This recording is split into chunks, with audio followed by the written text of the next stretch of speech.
hemos ponderado, sobre todo en estos más de 2 años ya de pandemia, también siempre hemos destacado el trabajo de la clase médica. Así que aprovechar el espacio también para felicitarlos a todos a través del doctor Farhat. Nuestros respetos, consideraciones y admiración por todos los que estuvieron y están en la primera línea.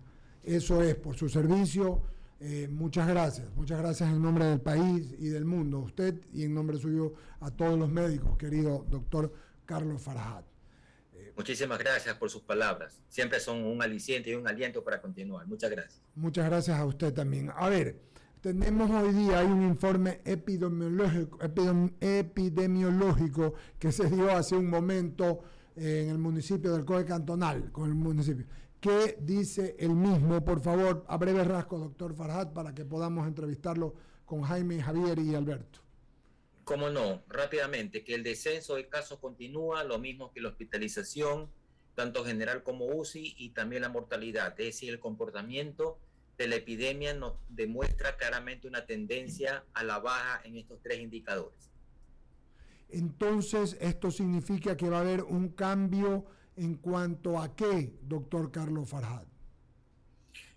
Esto significa que el COE cantonal ha decidido pasar a nivel de alerta 2 a nivel de alerta 1, disminuir las restricciones de manera progresiva, siempre haciendo énfasis en que las personas y la ciudadanía en general tienen que actuar de manera responsable. Siempre hemos hablado de esta corresponsabilidad, las autoridades de salud haciendo lo necesario para contener la epidemia y la ciudadanía en general cuidándose para evitar enfermarse. Entonces, es lo que nosotros planteamos para continuar en la lucha contra esta epidemia en el actual escenario y tal como lo demuestran los indicadores, que a su vez nos demuestran cómo se está comportando la epidemia en este momento en Guayaquil.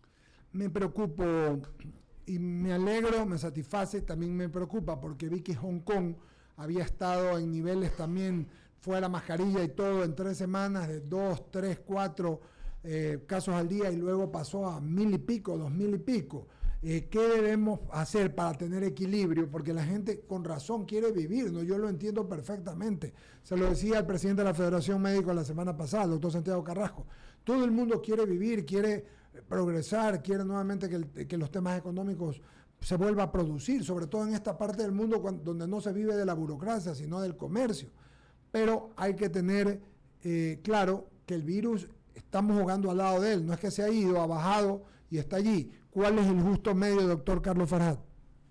Es difícil, porque deben de tomarse medidas que por un lado se contengan la progresión de la epidemia y por otro lado permitan la reactivación económica y una vida normal de las personas, aunque sabemos que no va a ser lo mismo que antes, ahora que estamos conviviendo con este virus. Y como usted bien lo dice, tenemos que aprender a convivir con este virus. Este virus no se va a ir de nosotros por muchísimo tiempo. Entonces tenemos que acostumbrarnos a protegernos, a evitar enfermarnos. ¿Qué es lo que debemos de hacer? Mantener las normas de protección y bioseguridad. Las mascarillas debemos de seguirlas utilizando por un buen tiempo. Yo no me atrevería a decir que en tal fecha ya tenemos que dejar de utilizar las mascarillas, precisamente por lo que hemos observado en otros países que marcan o ratifican un comportamiento no muy predecible de este virus que provoca la enfermedad. Hong Kong, como usted bien lo anota. Veamos la curva de Francia.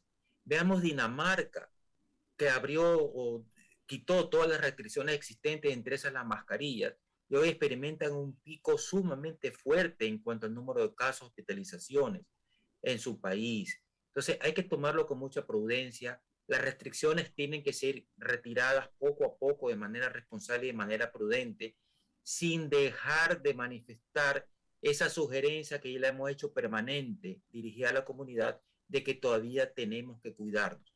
A mí me preocupa que con estos anuncios que en el mes de marzo se quita, vamos a dejar de utilizar la mascarilla y en mayo vamos a ser un país libre de COVID, las personas, ¿qué es lo que han hecho? Se van a relajar.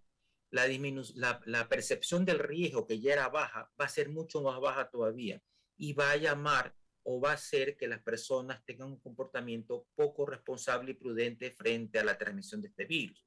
Entonces, ¿qué es lo que tenemos que hacer? Seguir cuidando. La mascarilla y la vacunación son las dos mejores estrategias.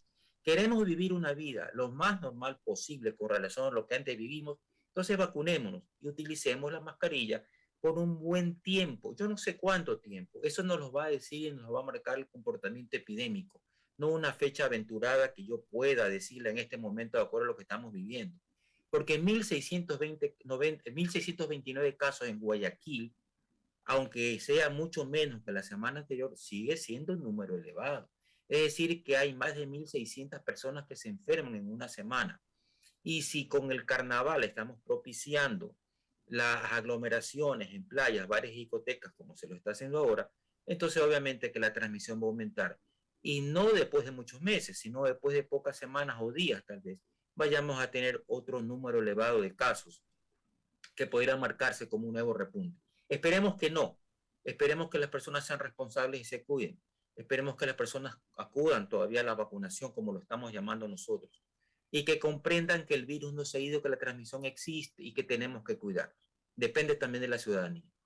Luego Jaime Velázquez, cierra Alberto. Por favor, adelante. Buenos días, doctor. La verdad es que no se lo escuché a Eduardo, pero creo que eso es a mí. A ver, doctor, yo tengo una apreciación. Anthony Fauci nos felicitó como pueblo, como país, como hemos tenido el plan de vacunación. Nos dijo también que, pues obviamente, o hay apreciaciones de otros médicos que hablaban de que con el Omicron, digamos que la pandemia iba a ir hacia una tendencia hacia la baja. ¿Qué tan cierto podemos determinar aquí en el Ecuador que en mayo, aparentemente, según las autoridades, ya nos vamos a sacar hasta la mascarilla? O sea, ya estamos hablando de que la pandemia queda relajada, o sea, baja su intensidad y realmente nos relajamos por completo, porque si dejamos las mascarillas a un lado, quiere decir que pues obviamente estamos ya, o tenemos la cura, o realmente todo el mundo está vacunado y no va a haber contagio. Mire, aquí son varias cosas. La cobertura de vacunación en nuestro país es superior a la de nuestros vecinos y una de las mejores de toda Sudamérica. Entonces, por ese lado, obviamente que eso es un esfuerzo digno de apreciar, no solamente por los Estados Unidos, ni por el epidemiólogo en la Casa Blanca en los Estados Unidos, sino por el mundo entero. Eso es de apreciar. Lo segundo, que esta epidemia motivada principalmente por el Omicron sería el inicio del final. Yo no estoy de acuerdo. Y la Organización Mundial de la Salud tampoco está de acuerdo. Y el grupo de expertos que siguen día a día y paso a paso el comportamiento de esta epidemia tampoco está de acuerdo. Ellos son muy cautos y prudentes y dicen que todavía hay que esperar. A las pruebas nos remitimos. Otra vez, Dinamarca. Dinamarca tenía unos indicadores bajísimos en cuanto a contagio, hospitalización y muerte. Y liberó todas las restricciones. No más mascarillas, ni siquiera dio énfasis más en la vacunación. ¿Y qué es lo que sucedió? Miremos la curva. En menos de una semana esa curva se hizo inmensa, se trepó y todavía está con la tendencia al alza. Dinamarca, Hong Kong, igual. Francia, Alemania, igual. Y otros países donde tienen un sistema de salud pública más robusto que el nuestro, con una curva en descenso, tampoco dicen que es el final de la pandemia. Entonces, no, la gran mayoría del mundo y los que seguimos paso a paso esta epidemia, no nos atrevemos a decir que el Omicron es el fin de la epidemia. Y otra cosa más, la variante Omicron ya tiene una subvariante, la B.2, que es la que marca el aumento de casos en Dinamarca y en otros países del mundo. Y es más transmisible que la de Omicron. Y si la de Omicron se dispersó en el mundo en menos de 3 semanas, imagínense qué puede hacer esta B2. Vamos a ver qué sucede. Y hoy ya se habla de una posible nueva subvariante que no se ha confirmado todavía. Entonces, en los países donde hay más transmisión de virus, como está sucediendo en Dinamarca, como sucedió en el África, como sucedió en su momento en Inglaterra y en Nueva York, marcan la posibilidad de que haya más variantes. Entonces, no podemos hablar de que con el Omicron ya es el fin de una pandemia, una epidemia, porque a la puerta ya tenemos una subvariante del Omicron y la posibilidad de que existan más variantes. Tenemos que seguirnos cuidando. Todavía no es el tiempo de decir que es el final. Clarísimo, doctor. La última pregunta de mi lado para pasarle a Javier. ¿Pero tenemos esperanza o no de que esto termine? Porque la verdad es que ya estamos cansados de usar la mascarilla, de estar encerrados, o sea, la verdad, ya la gente mismo ya dice, ¿sabe qué? ¿Qué me dé? Pues ya está. O sea, ya está cansada la gente de permanecer en esta. Y muchos piensan, inclusive, que la OMS se ha equivocado reiteradamente en las precauciones, inclusive no se pudo controlar en su momento. Entonces, llega un momento en que uno dice, bueno, pues ya me he puesto las 3 vacunas, me cuido lo que puedo, pero ¿hasta cuándo? ¿Hasta cuándo seguimos en esta vaina, mi querido doctor? Bueno, esperanza de que esto termine en el menor tiempo posible, sí las tenemos. No me atreveré a decir es cuánto, a eso me refiero. Todo depende de cómo se comporte la epidemia, pero esperanza sí, esperanza tenemos. Sobre todo con nuestro país tenemos una cobertura sumamente elevada de la vacunación, de la inmunización. Lo que tenemos que hacer es complementar esa inmunización con el cuidado normal de las personas. Lo primero que vamos a ver en un plazo que no me atrevo a decir si este descenso de la curva se mantiene y si este carnaval no produce un nuevo aumento o produce un aumento que es lo más probable, pero que no supere nuestra capacidad de respuesta, entonces estoy seguro que en un plazo X dejaremos de utilizar la mascarilla, primero en los espacios públicos, parques, áreas verdes, calles, etcétera, pero lo mantendremos todavía en nuestras oficinas, en nuestros trabajos, porque son lugares cerrados y menos ventilados que un espacio abierto. Y cuando ya la disminución sea sostenida, entonces habrá la posibilidad de que volvamos a una vida casi normal, pero con los cuidados ya personales, ¿no? Mire usted, en el mes de septiembre del año pasado, Guayaquil tuvo durante algunas semanas 90 pacientes confirmados por semana. Muchísimo menos que los 1.600 que tenemos ahora. Y en esa época, yo me acuerdo que cuando daba entrevistas decía, si la situación sigue así, es probable que en diciembre tengamos ya otro panorama, pero no pudimos llegar a ese diciembre tan anhelado, por lo que pasó en noviembre y por la fiesta de diciembre.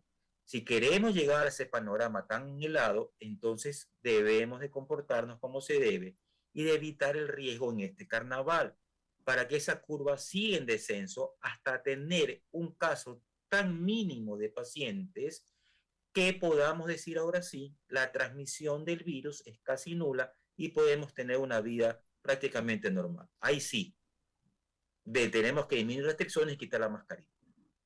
Clarísimo, doctor. Le doy paso a Javier Segarra que se continúe la entrevista. Adelante, Javier. Gracias, Jaime. Doctor, ¿cómo le va? Buenos días. ¿Cómo está, Javier? Bienvenido. Sí, le iba a preguntar por el tema de este feriado de carnaval. ¿No cree usted que debió haber sido después del feriado que se adopten estas últimas medidas que se han adoptado por parte del COE? Si usted me pregunta a mí, yo diría que sí. Yo diría que sí. Deberían, o sea, es preferible pasar este factor de riesgo inmenso que corresponde al carnaval por la aglomeración de personas, más aún si realmente se ha hecho todo lo posible para que las personas se vuelquen a las playas, vayan a los conciertos, vayan a lugares de distracción poco seguros. Porque ¿qué es lo que puede suceder? Que después del carnaval, esto que no queremos que pase suceda y tengamos que tomar otra vez medidas de restricción bastante severas. ¿Y qué es lo que vamos a obtener? Que las personas reclamen. Entonces sí, es probable que sí. Sin embargo, en epidemiología también nosotros manejamos lo que se llama riesgo calculado. Es decir, aflojar un poquito las amarras para ver qué sucede. Lo que pasa es que ese aflojar un poquito las amarras desde el nivel nacional, esa es mi apreciación y lo digo con mucho respeto, y también el COE nacional fue demasiado, ¿no? Permitir aforos del 100% en playas, discotecas 60%, que son lugares muy cerrados, bajar el IVA al 8% para promocionar que las personas vayan a las playas. Tiene un punto positivo desde el punto de vista de reactivación económica, pero se contrapone contra lo sanitario. Y ahí es donde yo decía que hay que tomar una medida que sea buena para ambas situaciones. Hoy estamos en desequilibrio, estamos propiciando la reactivación, pero sometiéndonos a un riesgo muy alto. Sí, es probable que luego del carnaval tengan o debamos revisar esas medidas que habremos tomado. Gracias de mi parte, gracias a mi inquietud. Alberto Quintana continúa en el panel, doctor. Sí, algo en el tramo final, doctor. Básicamente, Sí. ¿no? Hoy decíamos tempranito, ¿no? Que de las resoluciones que adoptó el COE Nacional el día jueves, la que tal vez vaya a tener mayor impacto es la que tiene que ver, dejando aparte el tema de los aforos en las playas, ¿no? Que también nos llama la atención, es el tema del retorno a clases presenciales en universidades públicas y privadas. Más o menos, ¿qué es lo que ustedes han establecido? Obviamente es una medida que entra en vigencia hoy, ¿no?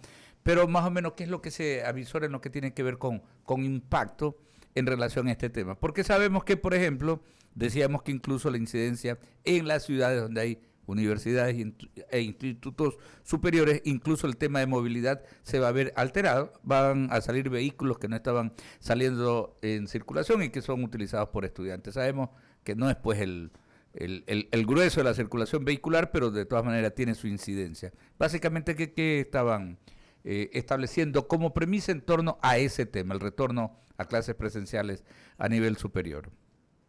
Bueno, la responsabilidad ya no es nuestra como COE cantonal. Tal vez nosotros incursionamos en el hecho de la educación infantil y de adolescentes por el riesgo que esto significaba y porque se privilegiaba el derecho a la salud en este grupo etario. Pero ya los que están en universidades son mayores de edad.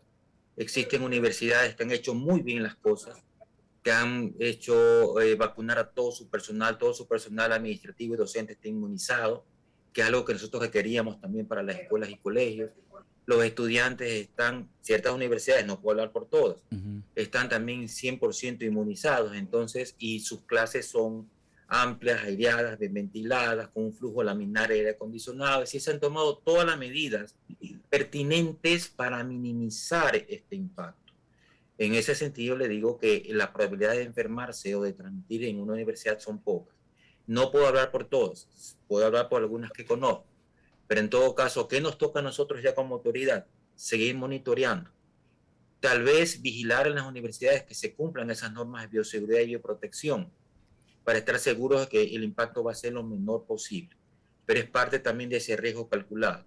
Las clases presenciales no van a ser superadas nunca por las clases virtuales, al menos en nuestro medio.